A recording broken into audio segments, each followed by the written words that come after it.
Trauma. I want to talk about trauma. So many people call it trauma, and it's just a word that's become overused, in my opinion. So I call it experiences. We all have experiences. They're big ones, little ones. But to be honest, it's not about the actual experience that create that stuckness within us.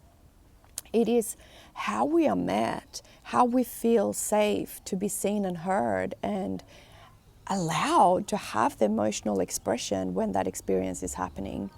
How safe we feel to have that emotion, to have that feeling in the experience.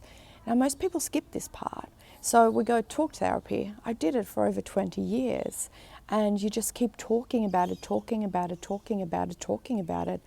And to be honest, sometimes that is helpful, but most of the time it's not what we need. We need to just know that we are that we are seen, that we're heard, and that we are safe enough to have our feelings and emotions. So what is a trauma? What is an experience? It can be stacking the bike, having a car accident, losing a loved one, seeing your house being burnt down, getting divorced, being heartbroken, tripping over, face planting in front of 100 people. It could be anything.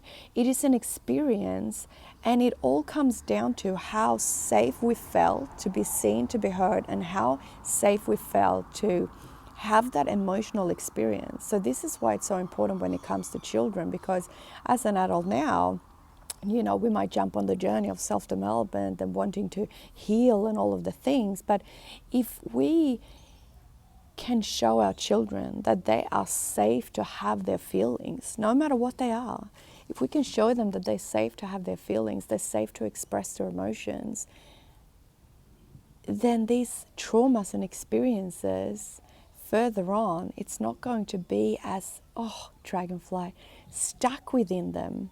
All these knots, we all have these knots and kinks in our hoses, and we can all smoothen them out in a nice way that doesn't have to be traumatic and create another trauma out of releasing a trauma. It's not what it's meant to be like. And there's many modalities we can use to smoothen these kinks out. But let's just remember to allow for our children to have their emotions and feelings and expressions, and to just be there, to see them, to hear them, and to allow for them to be seen and heard and loved, because every single human being in this world wants, whether you know it or not, old or young, is that we all want to be seen, we all want to be heard, and we all want to feel loved. And that's it. That is human needs. That's what we all desire.